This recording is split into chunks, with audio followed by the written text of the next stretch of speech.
बिस्मिल्लाहिर्रहमानिर्रहीम। Welcome to IT series tutor channel. अपने इस वीडियो में हम देखेंगे कि किस तरह से आप अपने मेंबर फंक्शंस को क्लास के बाहर डिफाइन कर सकते हैं। जी हाँ, आपने ठीक सुना। अब तक हमने ये देखा कि हम अपने मेंबर फंक्शंस को क्लास के अंदर ही डिक्लेयर करते हैं और वहीं पे डिफाइन करते हैं, लेकिन ऐसा करना ज़रूरी नहीं है। आप अपने मेंबर फंक्शंस को डिक्लेयर क्लास के अंदर कर सकते हैं और उसकी डेफिनेशंस को आप क्लास के बाहर भी डिफाइन कर सकते हैं। इसके लिए आपको स्कोप रेजोल्यूशन ऑपरेटर का इस्तेमाल करना होता है। स्कोप रेजोल्यूशन ऑपरेटर क्या है? जैसा कि आप स्क्रीन पर देख सकते हैं कि डबल कॉलन सिंबल को स्कोप रेजोल्यूशन ऑपरेटर कहा जाता है और इसकी मदद से आप किस तरह से अपने क्लास के मेंबर फंक्शंस को आउटसाइड द क्लास जाके डिफाइन कर सकते हैं। आइए देखते हैं। तो यहाँ पे देखिए, हमने एक क्लास डिक्लेयर की है जिसका नाम है अरे, और इस क्लास में हमने यहाँ पे एक डाटा मेंबर डिक्लेयर किया है प्राइवेट एक्सेस स्पेसिफायर के साथ, जो कि एक अरे ही है जिसका नाम ए है और जिसकी लेंथ 5 है और डाटा टाइप इसकी इंटीजर है।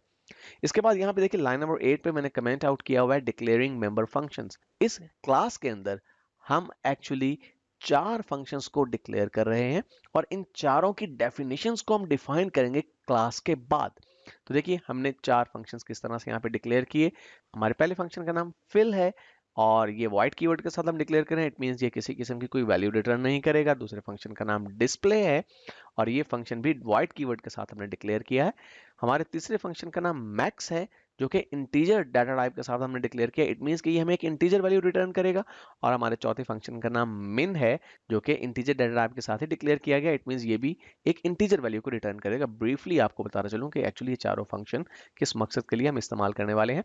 जो फिल फंक्शन है, इसका काम ये होगा कि जब इसे कॉल किया जाएगा किसी ऑब्जेक्ट के साथ, तो इस ऑब्जेक्ट के अंदर जो डाटा मेंबर है, यानी ये अरे जो हमारे पास ए नाम की मौजूद है, ये हर एक ऑब्जेक्ट के साथ अलग अलग मौजूद होगी। तो जिस ऑब्जेक्ट के साथ भी फिल नामी इस फंक्शन को कॉल किया जाएगा, उस ऑब्जेक्ट के डाटा मेंबर अरे की तमाम वैल्यूज जो है यूजर से इनपुट करवा के स्टोर करवा दी जाएंगे। ये हम डिफाइन करेंगे इस फिल फंक्शन की डेफिनेशन के अंदर। उसके बाद डिस्प्ले फंक्शन जो है, जैसा कि नाम से जाहिर है, ये बेसिकली किसी ऑब्जेक्ट के डाटा मेंबर ए नामी अरे में जितने भी एलिमेंट्स मौजूद हैं उन्हें स्क्रीन पर डिस्प्ले करवाने के लिए इस्तेमाल किया जाएगा। मैक्स नामी जो फंक्शन है, जिस ऑब्जेक्ट के साथ इस फंक्शन को कॉल किया जाएगा, उस ऑब्जेक्ट में जो हमारा डाटा मेंबर ए नामी अरे है, उसमें जितने भी एलिमेंट्स हैं, चूंकि वो तमाम इंटीजर वैल्यूज हैं, उनमें से जो मैक्सिमम वैल्यू है उसे स्क्रीन पर प्रिंट करवा देगा। और जो मिन नामी फंक्शन है, ये मिनिमम वैल्यू को स्क्रीन पर प्रिंट करवा देगा जब इस फंक्शन को किसी भी ऑब्जेक्ट के साथ कॉल किया जाएगा। तो उस ऑब्जेक्ट में हमारे पास इस अरे में जितने भी एलिमेंट्स मौजूद होंगे उसमें से जो स्मॉलेस्ट वैल्यू है वो स्क्रीन पर प्रिंट कर दी जाएगी। अब गौरतलब बात यह है कि हमारी क्लास यहाँ पे खत्म हो रही है। लाइन नंबर 14 पे आप देख रहे हैं कि सेमी कॉलन मौजूद है क्लोजिंग कर्ली ब्रेस के बाद। अब हम इन फंक्शंस को डिफाइन कर रहे हैं आउटसाइड द क्लास जाके। तो यहाँ पे देखिए, मैंने कमेंट आउट कर दिया डिफाइनिंग मेंबर फंक्शंस। और मैंने जैसे आपसे कहा था कि हम स्कोप रेजोल्यूशन ऑपरेटर का इस्तेमाल करते हैं, तो उसे इस्तेमाल कैसे करना है। देखिए, आप जिस फंक्शन को डिफाइन करना चाह रहे हैं, आपने उसकी जो भी डाटा टाइप फंक्शन डिक्लेरेशन में यूज किया, दोबारा से यहाँ पे आपको मेंशन करना होगी। चूंकि जो हमारा फिल फंक्शन था, ये वॉइड कीवर्ड के साथ डिक्लेयर किया गया था, तो यहाँ पे हमने वॉइड का वर्ड यूज किया। उसके बाद हमें अपनी क्लास का नाम यहाँ पे मेंशन करना होगा कि किस क्लास के फंक्शन को हम यहाँ पे डिफाइन करना चाह रहे हैं। तो क्लास का नाम है अरे, और उसके बाद हमने स्कोप रेजोल्यूशन ऑपरेटर को टाइप किया और फिर हमें उस फंक्शन का नाम टाइप करना है जिसे हम डिफाइन करना चाह रहे हैं। इट मींस कि हम फिल नामी इस फंक्शन को डिफाइन कर रहे हैं जो कि अरे क्लास का एक मेंबर फंक्शन है। और जब हमने अरे क्लास के अंदर इस फंक्शन को डिक्लेयर किया था, तो वॉइड कीवर्ड के साथ डिक्लेयर किया था। तो यहाँ पे जब डिफाइन करना है तब भी हमें वॉइड कीवर्ड का ही इस्तेमाल करना है। आइए देखते हैं कि ये फंक्शन करने के हवाले है। जैसे मैंने आपसे कहा था कि ये फंक्शन बेसिकली यूजर से फराहम करदा वैल्यूज को स्टोर कर देगा हमारे डाटा मेंबर ए में मौजूद अरे के तमाम एलिमेंट्स के तौर पे। तो देखिए, हमने इस फंक्शन की डेफिनेशन के अंदर फॉर लूप का इस्तेमाल किया और हमने यहाँ पे इंटीजर डाटा टाइप के साथ एक वेरिएबल आई डिक्लेयर और इनिशियलाइज कर दिया 0 के साथ। और हम ये कह रहे हैं कि जब तक आई की वैल्यू छोटी रहती है 5 से, तब तक हमारी लूप बॉडी इटरेट करनी चाहिए और आई की वैल्यू बढ़नी चाहिए 1 डिजिट के साथ हर मरतबा लूप बॉडी के इटरेट होने पे। और बहुत ही सिंपल सा कोड हमने यहाँ पे यूज किया कि सी आउट ऑब्जेक्ट की मदद से हमने एक स्ट्रिंग प्रिंट करवाई है, लेकिन ये स्ट्रिंग थोड़ी सी ट्रिकी है। वो ट्रिकी इस सेंस में, बेसिकली हम यूजर को ये बताना चाह रहे हैं कि वो इस अरे की किस इंडेक्स पोजीशन के लिए वैल्यू प्रोवाइड कर रहा है। तो एंटर, ये मैसेज स्क्रीन पर आएगा, ए का कैरेक्टर स्क्रीन पर आएगा और फिर स्क्वायर ब्रैकेट का एक पेयर भी स्क्रीन पर प्रिंट होगा, लेकिन उसके दरमियान में हमारी जो इंडेक्स पोजीशन चल रही होगी लूप की इटरेशन की मुनासबत से वो भी स्क्रीन पर प्रिंट होगी। यानी पहली मरतबा जब लूप बॉडी इटरेट होगी तो आई की वैल्यू 0 है, तो मैसेज जो स्क्रीन पर प्रिंट होगा एंटर ए, और फिर यहाँ पे 0 की वैल्यू आएगी। यानी आप ए नामी अरे की 0 इंडेक्स पोजीशन के लिए वैल्यू एंटर करें और यूजर जो वैल्यू एंटर करेगा वो हम सी इन ऑब्जेक्ट की मदद से अपने ए नामी डाटा मेंबर की आई इंडेक्स पोजीशन पर स्टोर कर देंगे। क्योंकि फर्स्ट इटरेशन के अंदर आई की वैल्यू 0 है, तो जो भी वैल्यू यूजर ने प्रोवाइड की होगी वो 0 इंडेक्स पोजीशन पर स्टोर हो जाएगी। फिर आई की वैल्यू बढ़कर हो जाएगी 1। दोबारा से जब लूप बॉडी इटरेट करेगी तो फिर से ये मैसेज आएगा कि एंटर ए 1, यानी आप ए नामी अरे की जो 1 इंडेक्स पोजीशन यानी सेकंड इंडेक्स पोजीशन उसके लिए वैल्यू एंटर करें और फिर वो वैल्यू इसी तरह से सेकंड इंडेक्स पोजीशन पर स्टोर कर दी जाएगी। और जब लूप की तमाम इटरेशंस कंप्लीट होंगी तो आपके डाटा मेंबर ए नामी अरे के तमाम एलिमेंट्स जो है वो स्टोर हो चुके होंगे। अब ये बात आपको जहन में रखनी है कि आप जिस ऑब्जेक्ट के साथ इस फिल नामी फंक्शन को कॉल करेंगे उस ही ऑब्जेक्ट की डाटा मेंबर ए नामी अरे में तमाम वैल्यूज स्टोर की जाएंगी। अब बढ़ते हैं हम अपने दूसरे फंक्शन की जानिब जिसका नाम है डिस्प्ले। और मैंने आपसे कहा था कि डिस्प्ले फंक्शन का काम ये होगा कि जिस ऑब्जेक्ट के साथ भी इस फंक्शन को कॉल किया जाएगा ये फंक्शन उस ऑब्जेक्ट की ए नामी अरे के तमाम एलिमेंट्स को स्क्रीन पर डिस्प्ले करवा देगा। और यहाँ पे इस फंक्शन को डिफाइन करते हुए हम वही मैकेनिज्म यूज कर रहे हैं जो कि हमने अभी पहले फंक्शन के साथ यूज की। यानी हमने वॉइड कीवर्ड का पहले इस्तेमाल किया, फिर हमने अपने फंक्शन का नाम डिस्प्ले टाइप किया, लेकिन उससे पहले हमें बताना होगा कि हम ये फंक्शन जो डिस्प्ले डिफाइन कर रहे हैं अपनी अरे नामी क्लास के लिए। तो हमने अपनी क्लास का नाम टाइप किया और फिर स्कोप रेजोल्यूशन ऑपरेटर टाइप किया और उसके बाद लूप बॉडी के अंदर बहुत ही सिंपल सा कोड हमने यूज किया है कि सिंपली फॉर लूप की वजह से हम अपने ए नामी अरे की तमाम वैल्यूज को स्क्रीन पर डिस्प्ले करवा देंगे जिस ऑब्जेक्ट के साथ भी इस फंक्शन को कॉल किया जाएगा उस ऑब्जेक्ट के लिए जो भी वैल्यूज स्टोर्ड होंगी उस अरे में। तो यहाँ पे हमने इंट डाटा टाइप के साथ आई को डिक्लेयर और इनिशियलाइज किया 0 के साथ। हमने कहा जब तक आई छोटा रहता 5 से, और डेफिनेटली आई में हर मरतबा 1 डिजिट का इजाफा होना चाहिए।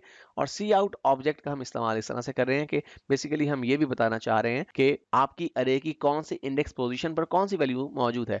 तो हम ये स्ट्रिंग स्क्रीन पर प्रिंट करवा रहे हैं ए स्क्वायर ब्रैकेट और फिर क्लोजिंग स्क्वायर ब्रैकेट, लेकिन इसके दरमियान देखिए हम आई को प्रिंट करवा रहे हैं। तो बेसिकली आई से मुराद जब फर्स्ट इटरेशन होगी तो 0, तो आपकी अरे की 0 इंडेक्स पोजीशन को हम स्क्रीन पर प्रिंट करवाना चाहते हैं।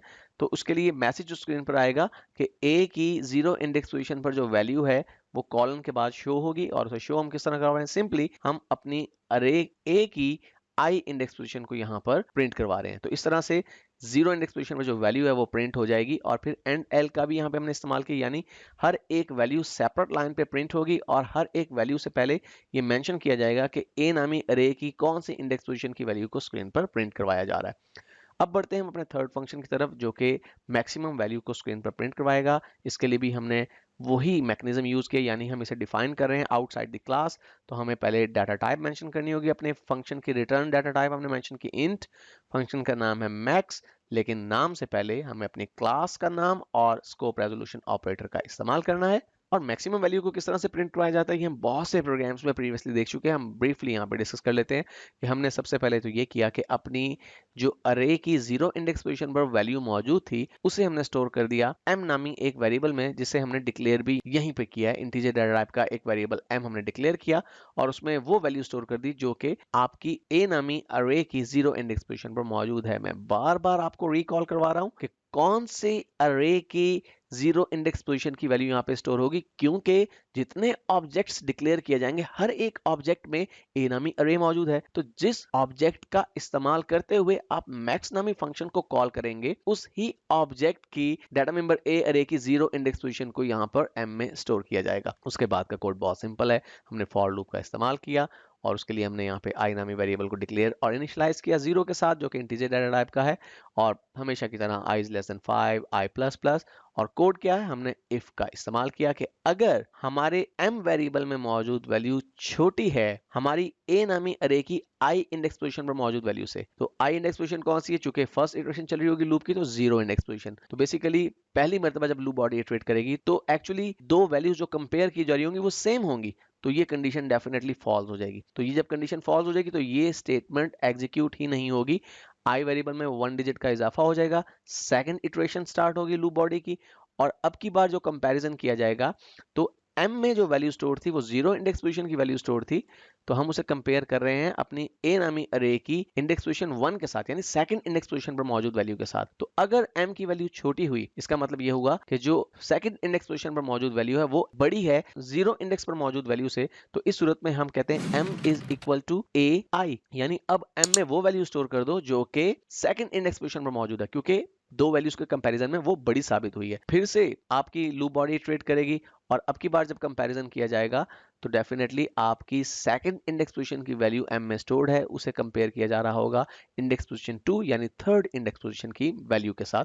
इस तरह तमाम वैल्यूज कंपेयर होने के बाद अल्टीमेटली m वेरिएबल में वो वैल्यू मौजूद होगी जो कि सबसे बड़ी होगी, इसलिए एंड पे हमने रिटर्न m करवा दिया, यानी m में जो भी वैल्यू है वो रिटर्न करवा दीजिए।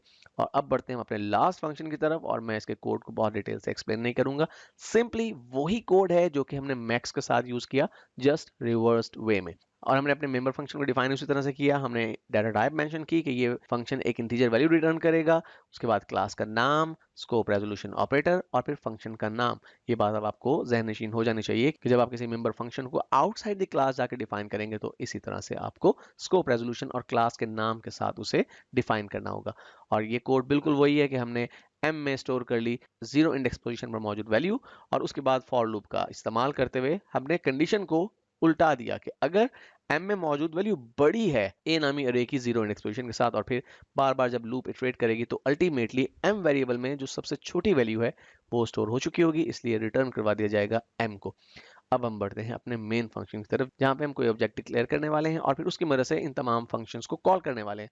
तो देखिए हमने यहाँ पे अपनी क्लास अरे की मदद से एक ऑब्जेक्ट डिक्लेयर किया जिसका नाम अर है, और इस ऑब्जेक्ट का इस्तेमाल करते हुए हम तमाम फंक्शन को कॉल करने वाले हैं। तो सबसे पहले लाइन नंबर 52 पे हमने अपने इस ऑब्जेक्ट के साथ डॉट ऑपरेटर का इस्तेमाल किया और फिर फिल फंक्शन को कॉल किया। और फिल फंक्शन का काम तो यही है कि यूजर से कुछ वैल्यूज जो है वो डाटा मेंबर ए नामी अरे के अंदर स्टोर करवा दे तमाम एलिमेंट्स के लिए। उसके बाद हम डिस्प्ले करवाना चाहते हैं वो तमाम वैल्यूज जो कि यूजर ने इनपुट के तौर पर फराहम की हैं, तो हमने सी आउट ऑब्जेक्ट की मदद से एक मैसेज दिया, you enter the following values, और उसके बाद हमने अपनी ऑब्जेक्ट के साथ डॉट ऑपरेटर का इस्तेमाल करते हुए डिस्प्ले फंक्शन को कॉल कर लिया। और हम देख चुके हैं कि डिस्प्ले फंक्शन का काम यही है कि वो हमारे ऑब्जेक्ट की डाटा मेंबर अरे ए में मौजूद तमाम वैल्यूज को स्क्रीन पर प्रिंट करवा देगा खास पैटर्न में। और फिर हम मैक्सिमम और मिनिमम वैल्यूज को प्रिंट करवाना चाहते हैं, तो हमने दो सी आउट ऑब्जेक्ट के साथ दो स्ट्रिंग्स स्क्रीन पर डिस्प्ले करवाई, maximum value is equal to, और फिर अपने ऑब्जेक्ट के साथ मैक्स नामी फंक्शन को कॉल कर लिया।